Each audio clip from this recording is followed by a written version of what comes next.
Welcome back to the Whispering Hour, where the world sleeps, and stories wake. Before we begin tonight's tale, don't forget to like the video, comment where you're watching from, and tell us what kind of stories you'd love to hear next. Your whispers guide what comes tomorrow. Now, let's begin. They said the lake remembered everything. Not like a person remembers an event, or a clock remembers the hour. It remembered in a patient way, like an old ledger, keeping a careful record while the town went about its small lives. People in Eldermere learned to speak quietly of Merrow's Hollow, and they learned to look away when the surface lay like glass under a slow moon. Anna Vale came to Eldermere when the city had nothing left to offer her. The gallery fire left the frames charred, the canvases gone. Her husband, Thomas, was gone too, not buried, not found. Only the small band of grief remained, moving inside her so quietly she could forget where it was until some evening when she would find herself sitting in a cold room and realize she had stopped breathing for a long time. She rented a narrow cottage at the lake's northern edge. It had one window that looked straight at the water. In the day the view was a cool, safe picture: reeds, a thin path, a tree leaning as if to listen. At night the window held the lake, and the lake was not content to be a surface. It did not stay still the way a field or a road might. It watched. Anna painted because she had to. It was not exactly a choice. She mixed colors as if placing them in rows could put order back into the hollow left by flame and absence. But she could not keep away from the lake. Her paintings always fell back to reflections: silver water, a black reach of reeds, a distant shape when twilight bent the light in a particular way. On the fifth night after she arrived, she noticed the small difference that would turn the rest of her life. She sat with a thin canvas and a single lamp. The paint on her brush trembled. She looked up, and her reflection in the glass of the framed mirror across the room smiled half a beat later than she did. The timing was the smallest thing, but it made her arms go cold. The smile belonged to her, but it lived in a place that did not quite obey her. At the tavern she asked a few questions. People answered with polite caution. An old woman who kept pastries had seen things when she was a child: lights in the water, shapes moving like slow fish but shaped like houses. The bellkeeper remembered stories from his father's father: a flood a long time ago, a village submerged, a name that people did not dare speak. Rivers and lakes keep memories, he said, sounding older on that night than the wood on his chair. Some things that rise where they shouldn't want company. Anna did not leave. She continued to paint. When she painted, the lake changed in the image as if her brush had a small power. A window might suddenly appear in the painted reflection, a thin light like a candle. She would step back and frown, certain she had not painted the candle, then find the lamp of memory burning on the canvas as if her hand itself had been guided by something else. The reflections grew insistent. Sometimes they showed a road where no road existed. Sometimes they showed a figure on the far shore who would vanish when she blinked. Once, in the waterlight, she saw a door open and then close again under the surface as if some tidy house below practiced living while the world above slept. The first time she felt pulled, she had been painting outdoors, finding the way moonlight washed the reeds with a sad gray. The wind was not strong. The world had the expectant, brittle hush of winter right before frost. She looked down at the water and saw a lantern burning beneath the surface. The lantern's flame was blue and patient. It did not gutter. It did not flare. It simply burned there, as a thing that keeps on with no one to watch. Anna reached out on a sudden need. The water looked like glass. Her fingers met resistance that was softer than water and firmer than air. It felt like touching a curtain, or the smooth skin of a mirrored world. The surface shifted under her hand, and for a second she saw the other side through it. She saw a cottage living backward in a world that moved like a slow ocean of light. Standing by the hearth was the figure she had spent months missing, the small certainty she had only allowed herself in dreams. Thomas turned as though hearing a name. He looked at her, and when he did, the lamp inside the water winked as if to say, "Yes, you found the thread." After that night, she did not sleep well. She walked at dawn and watched the thread of mist fade like breath. The villagers watched her with new care. Women who once offered bread now lingered by the windows when she passed. People leave and they try not to matter to each other, but in small towns the seeing of a person anchors them into stories. Anna became a story, a careful, whispered subject. She kept painting and slowly realized the paintings were changing more than her. They were changing the world. Once she painted the baker's boy dropping a coin on the lane. The next day the baker wandered outside and saw the coin exactly where the painting had shown it. Anna realized the painting did not only show the lake, it was a window, and the window could rewrite small things. Not everything, and not at once, but a soft tidying. A lost glove returned. A broken hinge mended overnight. Small mercies. That power came with a cost she would learn in the slow way such debts are taught. For one evening, while she painted a field at dusk, she saw in the reflected paint a woman standing by an empty gate, looking as if she had been waiting her entire life. Anna felt a sharp tug in the ribs and then a strange lightness, as if someone had taken a small part of the weight she bore. The next morning, she could not remember the name of a neighbor's child, a trivial thing that had been as steady as a small stone in her mind. Memory, it seemed, could be transferred. The lake would give, but it would also take. As winter wore on, Anna learned the rhythms of this place. Some nights the lake was a polite mirror, still and obedient.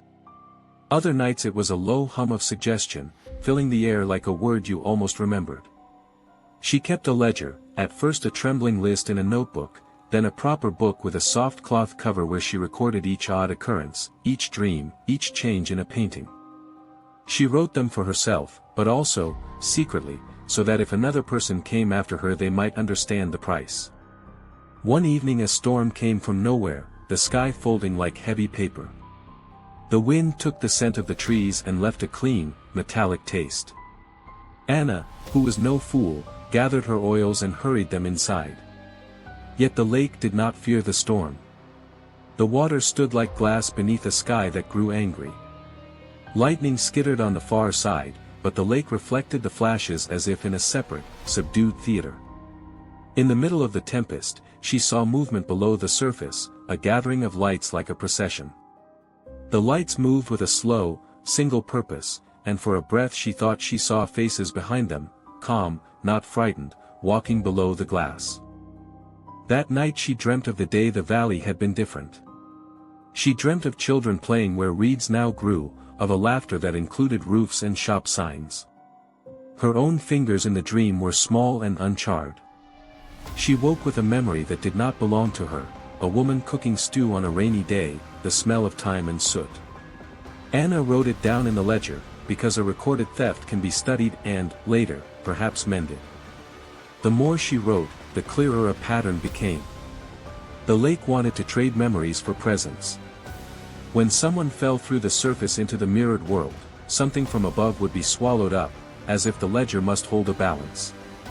That was when she understood why the villagers had warned her, the lake remembers, but it remembers by keeping accounts. Days passed. The figure returned each night, sometimes closer, sometimes far. And then came the whisper. It was soft, barely audible, like someone breathing behind her ear. Finish what you started. She froze. The brush trembled in her hand. The voice was low, familiar. It sounded like Thomas. She dropped the brush. When she looked back at the canvas, the paint was still wet. But the lake inside the painting rippled. Anna's nights blurred together. She began to see the same ripple in the real lake. At times, the light under the surface grew into shapes. Doorways, paths, even stairs that descended nowhere. Sleep came to her in pieces. Sometimes she woke sitting beside the lake with her lantern burned out. Sometimes she found her own handwriting on the ledger. Lines she did not remember writing. One morning she read a new entry. The water wants memory. It trades story for reflection. She could not remember when she had written it. The lake's reflection deepened each night. What once looked like still water now carried depth like smoke. Anna began hearing small sounds. The knock of something on glass. A sigh that wasn't wind. She started talking to Thomas as she painted. She told him about the cold, about the smell of oil on her hands. About how no one in the village smiled anymore. Sometimes, when she stopped speaking, she thought she heard him answer. Not in words, but in a hum beneath the floorboards. One night she placed a second lantern by the window. 2 flames flickered on the lake. In their reflection, she saw rooftops beneath the water. And streets lined with silent trees. It looked like an entire village sleeping upside down. She lifted her lantern. In the glow she saw him again, Thomas, walking the mirror road. He raised a hand, palm open, as if asking her to follow. Her voice broke. "Thomas, is it really you?" He tilted his head, the way he always did when he was amused. Then he turned and began walking away. Anna followed. The air trembled. The surface of the lake parted soundlessly. And she stepped through. The world beneath had its own light. It was not daylight, but something gentler, blue-gray and endless. The sky flowed like water. Houses stood quiet and reversed. Their windows opened toward the earth. Thomas waited on the shore. He smiled. "Welcome home." Anna reached for him, and for the first time in years, she felt warmth instead of memory. He led her through streets that moved like dreams. Buildings half-transparent. People drifting by in slow conversation without sound. They seemed content. But their eyes shone with something like distance. Thomas stopped before a doorway that looked like her own. Inside was the same cottage. Mirrored down to the smallest crack in the wall. A fire burned blue. On the table lay her ledger. Anna opened it. The pages were blank. Thomas said quietly, "The lake keeps what the world forgets. When someone crosses, the ledger resets." She frowned. "And the one above?" He looked toward the surface. A ceiling of rippling glass through which she could faintly see moonlight. "There is always someone above," he said. "When you came, something of you stayed there. Now you live here. And someday, another will come." Anna closed the book. She realized her hands were trembling. Time flowed differently under the lake. The sky never changed, the color of evening lingered forever. There was no hunger, no exhaustion, no clear edge between night and day. Anna painted again. But now, whatever she painted appeared in the living world above. She tested it gently at first. A bird perched on a broken fence. A candle relit in an empty house. And when she looked up through the glass ceiling of water, she saw those things happen. Each painting, each act of memory, made the water tremble with light. But for every creation, she forgot something. Small at first, her favorite tea. The way Thomas had laughed at storms. Later, entire days vanished. She confronted him.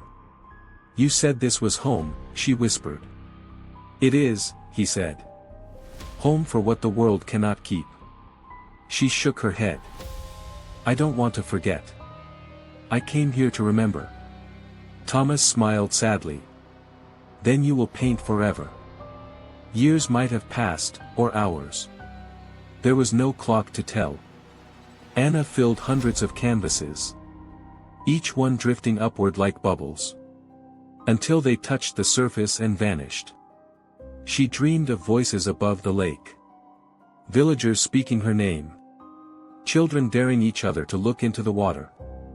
And sometimes, she heard a whisper from that world. It was a young woman's voice, uncertain, curious. The first time Anna saw her, the woman stood at the shore with a lantern, peering down at the mirror surface. Her face was young, unfamiliar. But her eyes held that same quiet loneliness Anna had carried years ago. Thomas touched Anna's shoulder. "It's beginning again," he said. Anna felt fear like cold air. "What happens to me if she comes through?" "The lake must stay balanced," he said simply. "When one reflection enters, another must take its place." Anna turned toward the surface. Her voice muffled under the water. "Don't look too long," she cried. But the woman above leaned closer. Ripples spread. The reflection shattered, then healed. And Anna knew the exchange had begun. In the world above, the villagers found Anna's cottage empty. The door was open. Her brushes neatly arranged beside the ledger. On the easel stood a new painting, unfinished, showing a hand pressed against the underside of the water. They sealed the cottage, called it cursed, and told travelers to avoid the lake after dusk. Years drifted by. The village shrank. But the paintings remained. Collectors claimed they changed over time. A new ripple, a different color. Sometimes the faint outline of a figure moving beneath the surface. Children dared each other to throw pebbles. But the water never rippled unless it wanted to. Fishermen said that on still nights, they could hear two sets of oars. One above, one below. And those who stared too long sometimes saw faces staring back. Decades later a traveler arrived. A young artist named Clara. She rented Anna's old cottage, drawn by the same silence. In the attic she found one of Anna's paintings, still bright, as if freshly painted. That night she dreamed of a woman with her own face, standing on the other side of a mirror, whispering, "It's your turn to remember." When Clara woke, the lake outside was calm, and a lantern glowed beneath the surface. She set up her easel by the shore, mixed her colors, and began to paint. Her reflection smiled back. "You've been listening to the whispering hour.